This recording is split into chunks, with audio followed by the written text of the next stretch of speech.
नमस्कार दोस्तों, आपके अपने YouTube चैनल स्टडीज़ 23 में आपका स्वागत है। दोस्तों, आज मैं भारतीय राज्य व्यवस्था एवं संविधान के महत्वपूर्ण प्रश्नोत्तरी की सीरीज़ लेकर आया हूँ, जिसमें मैं पहला पार्ट 35 महत्वपूर्ण प्रश्नोत्तर के साथ शुरू करने जा रहा हूँ। दोस्तों, इससे पहले मैं भारतीय प्राचीन इतिहास के जो प्रीवियस ईयर्स के प्रश्न हैं, उनकी सीरीज़ का भाग 3 मैंने अपलोड कर दिया है, तो आप उनको भी देखते रहिए दोस्तों। और ये मैं शुरू करने जा रहा हूँ, भाग 1 है दोस्तों ये, इसमें महत्वपूर्ण 35 प्रश्न हैं। दोस्तों, अगर वीडियो आपको पसंद आए तो चैनल को लाइक करें, शेयर करें वीडियो को और चैनल को सब्सक्राइब करें।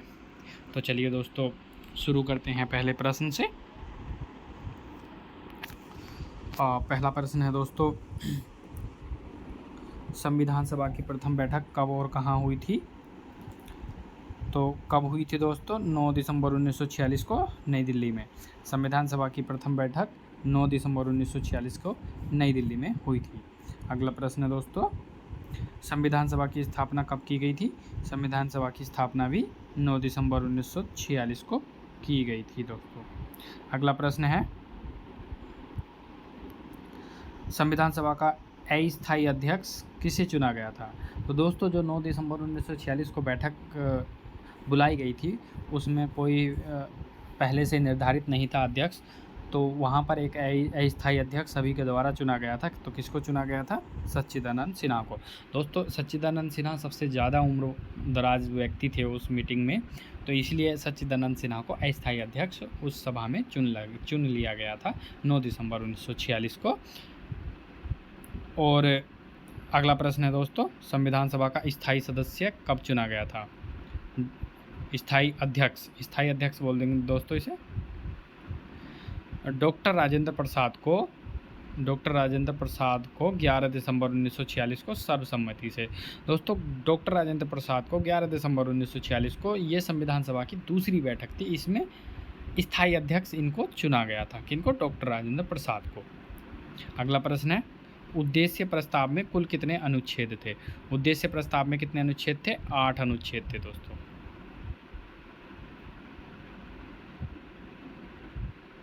अगला प्रश्न है, 13 दिसंबर 1946 को उद्देश्य प्रस्ताव किसने प्रस्तुत किया था? तो पंडित जवाहरलाल नेहरू ने। अगला प्रश्न है, उद्देश्य प्रस्ताव को संविधान सभा द्वारा कब स्वीकृत किया गया था? 22 जनवरी 1947 ईस्वी को।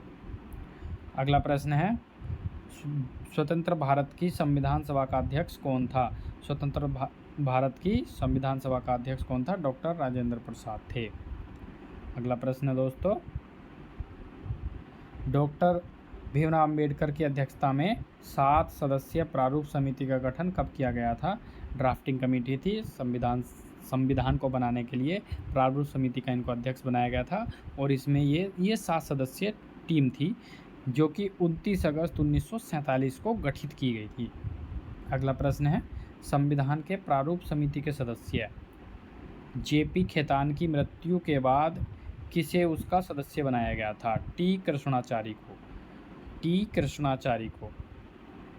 अगला प्रश्न है दोस्तों, अंतरिम सरकार का गठन किस योजना के तहत किया गया था? कैबिनेट मिशन योजना के तहत। कैबिनेट मिशन योजना 1946 में आई थी। अगला प्रश्न है, अंतरिम सरकार का गठन कब किया गया था? 2 सितंबर 1946 को। अंतरिम सरकार का गठन कब किया गया था? 2 सितंबर 1946 को। दोस्तों, अगर मेरी वीडियो आपको पसंद आती है तो please subscribe my channel studies 23। अगला प्रश्न है दोस्तों, मुस्लिम लीग कब सरकार में शामिल हुई थी? 26 अक्टूबर 1946 को। अगला प्रश्न है, अंतरिम सरकार का उपाध्यक्ष कौन था? जवाहरलाल नेहरू। अध्यक्ष कौन था? राजेंद्र प्रसाद। उपाध्यक्ष कौन था? जवाहरलाल नेहरू। अगला प्रश्न है, अंतरिम सरकार में गृह मंत्री कौन था? गृह मंत्री थे सरदार वल्लभ भाई पटेल। अगला प्रश्न है दोस्तों, भारतीय संविधान भारतीयों की इच्छा अनुसार ही होगा, किसका कथन है? महात्मा गांधी का। अगला प्रश्न है, सर्वप्रथम औपचारिक रूप से संविधान सभा के विचार का प्रतिपादन किसने किया था? एम.एन. रॉय ने। किसने किया था? एम.एन. रॉय ने। अगला प्रश्न है, भारत में संविधान सभा का गठन किसकी संस्तुति के आधार पर किया गया था? किसकी संस्तुति के आधार पर? कैबिनेट मिशन 1946 की संस्तुति के आधार पर संविधान सभा का गठन किया गया था। अगला प्रश्न है दोस्तों, संविधान सभा के लिए चुनाव कब संपन्न हुआ था? जुलाई 1946 में। संविधान सभा के लिए चुनाव कब संपन्न हुआ था? जुलाई 1946 ईस्वी में। अगला प्रश्न है, कुल कितने स्थानों के लिए चुनाव हुआ था? 296 स्थानों के लिए। 296 स्थानों के लिए यह चुनाव हुआ था। अगला प्रश्न है, संविधान सभा के चुनाव में कांग्रेस को कितनी सीटों पर जीत मिली थी? 208 सीटों पर। 296 में से 208 सीटों पर कांग्रेस को जीत मिली थी। और मुस्लिम लीग को कितनी सीटें प्राप्त हुई थी? 73। बाकी निर्दलीय को प्राप्त हुई थी। अगला प्रश्न है, किस योजना द्वारा भारत और पाकिस्तान के विभाजन का प्रावधान किया गया था? माउंटबेटन योजना द्वारा। माउंटबेटन योजना द्वारा। अगला प्रश्न है, जून 1948 तक अंग्रेजों द्वारा भारत छोड़ने की घोषणा किस ब्रिटिश प्रधानमंत्री ने की थी? क्लीमेंट एटली ने। क्लीमेंट एटली ने की थी। क्लीमेंट एटली लेबर पार्टी के थे। इन्होंने विंस्टन चर्चिल को हराया था चुनाव में। अगला प्रश्न है, भारत एवं पाकिस्तान का विभाजन किस अधिनियम द्वारा हुआ था? भारतीय स्वतंत्रता अधिनियम 1947 के तहत हुआ था। अगला प्रश्न है, भारतीय स्वतंत्रता अधिनियम ब्रिटिश संसद द्वारा कब पारित किया गया था? 18 जुलाई 1947 को। 18 जुलाई 1947 को भारत स्वतंत्रता अधिनियम ब्रिटिश संसद द्वारा पारित किया गया था। अगला प्रश्न है दोस्तों, भारतीय स्वतंत्रता के समय ब्रिटेन में किस पार्टी की सरकार थी? लेबर पार्टी की। किसकी सरकार थी? लेबर पार्टी की। स्वतंत्र भारत के प्रथम गवर्नर जनरल कौन थे? स्वतंत्र भारत के प्रथम गवर्नर जनरल कौन थे? Lord Mountbatten. लॉर्ड माउंटबेटन स्वतंत्र भारत के प्रथम गवर्नर जनरल थे। और स्वतंत्र भारत के प्रथम भारतीय गवर्नर जनरल थे सी राजगोपालाचारी।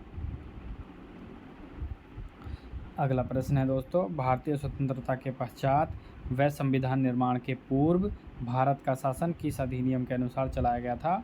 1935 के अनुसार। सही उत्तर है 1935 के अधिनियम के अनुसार।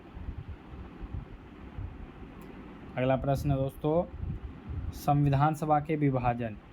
संविधान सभा के विभाजन के बाद भारतीय संविधान सभा में कुल कितने सदस्य थे? 324। अगला प्रश्न है, भारत और पाकिस्तान के बीच पंजाब और बंगाल में सीमाओं के निर्धारण के लिए पंजाब सीमा आयोग और बंगाल सीमा आयोग के नाम से 2 सीमा आयोग का गठन कब किया गया था? 30 जून 1947 को। सही उत्तर है 30 जून 1947 को। अगला प्रश्न है, भारत पाकिस्तान के मध्य सीमा निर्धारण के लिए गठित सीमा आयोग का अध्यक्ष कौन था? Sir Radcliffe. भारत और पाकिस्तान के बीच जो रेखा है वो रेडक्लिफ रेखा कहलाती है, क्योंकि उसकी अध्यक्षता सर रेडक्लिफ ने की थी। अगला प्रश्न है दोस्तों, भारत सचिव का पद कब समाप्त कर दिया गया था? भारत सचिव का पद 1947 में भारतीय स्वतंत्रता आम द्वारा खत्म कर दिया गया था या समाप्त कर दिया गया था। अगला प्रश्न है दोस्तों, ब्रिटिश सम्राट का देशी रियासतों पर प्रभुत्व कब समाप्त हो गया था? 1947 ईस्वी में। 1947 ईस्वी में देशी रियासतों पर ब्रिटिश सम्राट का प्रभुत्व खत्म हो गया था। अगला प्रश्न है, 15 अगस्त 1947 को से 26 जनवरी 1950 तक भारत का राजनीतिक दर्जा क्या था? ब्रिटिश राष्ट्रकुल के एक अधिराज का। ब्रिटिश राष्ट्रकुल के एक अधिराज का। अगला प्रश्न है दोस्तों, भारत शासन अधिनियम 1935 के अधीन फरवरी 1937 में कितने प्रांतीय विधानमंडलों के चुनाव कराए गए थे? 11 प्रांतों के। 11 प्रांतों में चुनाव कराए गए थे। अगला प्रश्न है दोस्तों, किस अधिनियम द्वारा बर्मा को भारत से अलग किया गया था? 1935 के अधिनियम द्वारा। भारत अधिनियम 1935 द्वारा। तो दोस्तों ये थे 35 महत्वपूर्ण प्रश्न और उनके उत्तर। दोस्तों ये सभी प्रश्न लगभग प्रीवियस ईयर्स में आए हुए हैं, पूर्ववत आ रखे हैं ये। अगर आपको दोस्तों ये वीडियो अगर पसंद आती है तो चैनल को लाइक करें, वीडियो को लाइक करें, शेयर करें और चैनल को सब्सक्राइब करें। थैंक यू सो मच दोस्तों।